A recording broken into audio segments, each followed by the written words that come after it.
Hello my friends, this is Dr. M supporting your journey with intermediate microeconomics. Today we're talking about one of the most dangerous concepts that we can consider in all the sciences, and that is time. Time as it is expressed in terms of the interest rates, in terms of our valuation of present versus future, and in fact in order to compare presently dated goods and services with future dated goods and services, we need some sort of a conversion, and interest rate does that trick. So where we left last time, we talked about some application when it comes to behavioral choices attached to perception of time. And specifically, we discussed why grandparents treat their grandchildren differently than their own parents. When grandparents abundantly give more leniency and less discipline to grandchildren, and they support grandchildren with lots of sweets and candy, and oftentimes at the expense of objection of the parents. One way to think about those behavioral choices when it comes to grandparents treating grandchildren differently than their own parents is perception of time.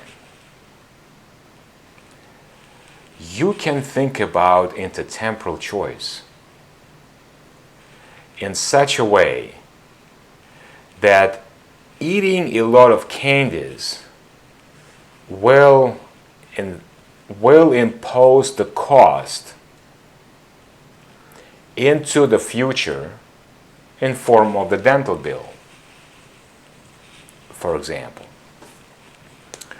And because grandparents do not expect to be around when the grandchildren grow up with their rotten teeth struggling at the dentist office, they don't care.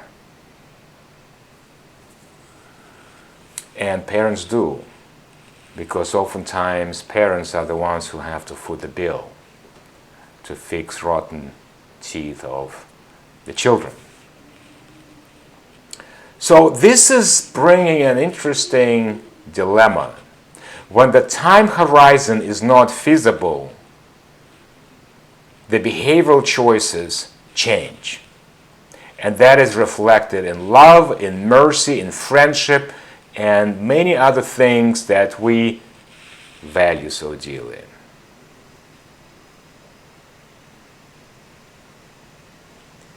For example, what is the difference between behavioral choices when you drive your own car versus when you rent a car to drive where you need to be?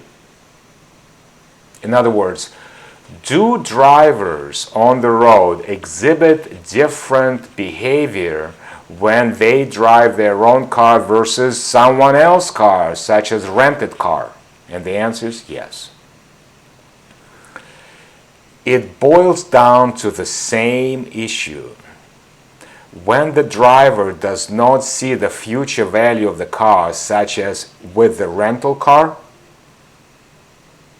the driver is not going to be around when this rented car is going to fall apart. She doesn't care.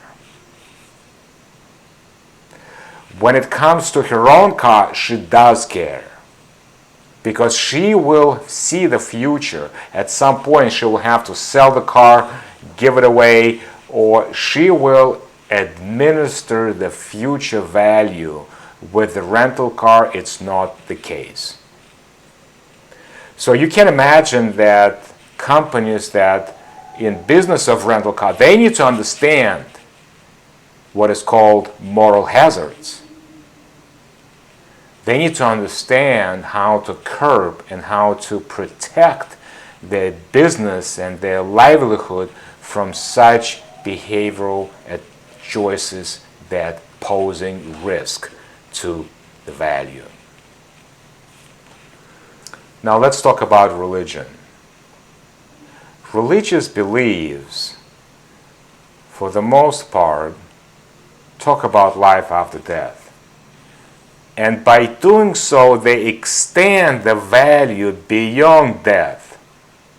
And thus, people who are religiously inclined will tend to exhibit, on average, more responsible choices versus those who think that life ends with death. Because those who believe in life after death, they see the future valued beyond the grave, and those who don't believe in life after death don't find the value beyond the grave. And whenever you don't find the value beyond the grave, that is going to impact your choices at present. You see, you are looking in the future and how the future perception and perception of time in the future is affecting your choices at present. Perhaps it's one of the reasons why there is a strong tendency to trust initially to someone who exhibits religious devotion. Because you expect that person would adhere and administer himself according to some moral and spiritual principles, and such will not steal the equipment, will not break the equipment at the company's property.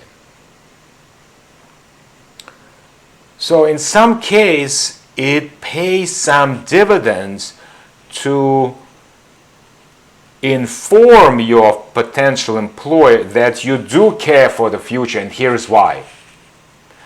Because that would speak loudly about your responsible choices. Example. American serviceman and American servicewoman, when came back from Vietnam, exhibited decreased demand for consumption of drugs. In other words, during the Vietnam conflict, during this war, soldiers consume drugs at a higher rate, but once they come home to the United States, the demand for drugs goes down. Some social scientists, like in sociology and psychology, they attributed that behavioral change due to the different moral values. And Dr. M does not agree with that. And here's why.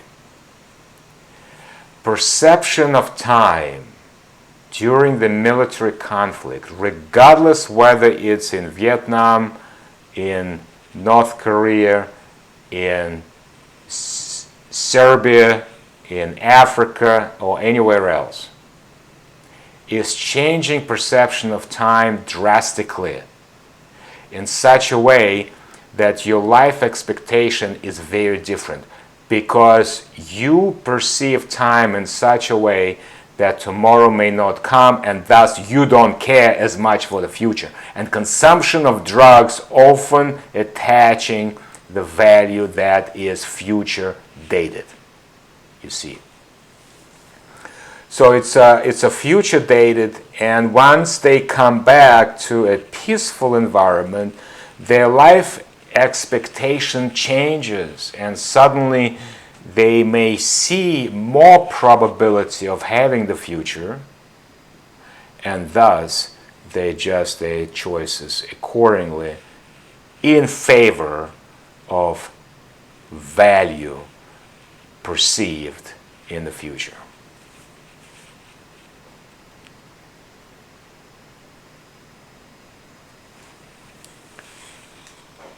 let's do another question.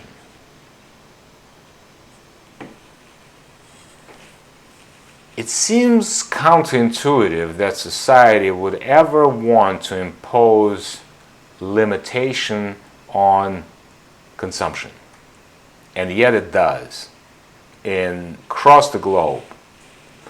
And one example would be limit for consumption of cigarettes and alcohol as it relates to the aging. Specifically, children are not allowed to consume cigarettes and alcohol. Why would that be the case? Why would that be the case? Psychologists may claim that the maturity level has not commenced for young people. From economic perspective, it's not clear, at least crystal clear, what is maturity level. Now, what is clear to us from this presentation and the one that was staged before this one is perception of time. Children perceive time very different from adults. In fact, many children believe they live forever. They have such a difficulty to estimate the time horizon that prompts them engaging into irresponsible choices, or in other words, as psychologists would claim, immature choices. Because children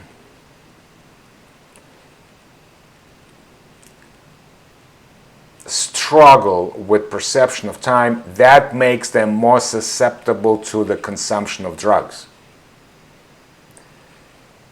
It does not allow them to realistically estimate the time horizon and time distribution. And thus, we impose the limit on consumption of cigarettes and alcohol, thinking that by a certain age, they are getting better when it comes to perception of time. Granted, there are some people who reach their 40s and 50s that still struggle with conception of time and still think they live forever. But on average, as people age, and on average, around the age of 30, that's when people start realizing that life is finite. And social scientists will call that initiation into adulthood and maturity level at a much higher stage. Now I want to say the last thing about the interest rates phenomena that is related to the negative interest rates. Negative interest rates is interesting and fairly new phenomena. It has been exercised by some countries with mixed experiences and success. And in fact, nowadays, there is a group of European countries that decided to move away from negative interest rates because of the evidence of failure. Remember what we discussed today. People perception is such they don't want to wait. If you make people waiting, you have to pay them premium. That is the natural set of affairs. That's what life is. Because I don't know if tomorrow will come, my perception of future is such that is associated with a greater uncertainty. Thus, interest rate must be positive, because they will promise a premium if you want me to wait. If I'm going to lend you money then you have to pay the premium for me to wait until you pay it back, principal. The negative interest rates just challenging that organic state of affairs. It is forcing borrowing in such a way that is placing incentive for people to borrow. Because if you borrow money, they will pay you for it.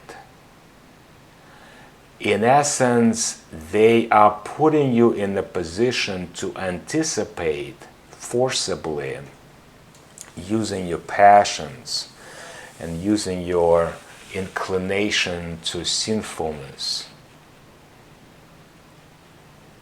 Expect that the future will come. It is hard as it is to be aware of own limitations and constraints, and when somebody removes very few possibilities to perceive the future in correct way, it's a trouble. So it leads to inflammatory and inflationary indicators to raise the value of future denominated assets more than it should.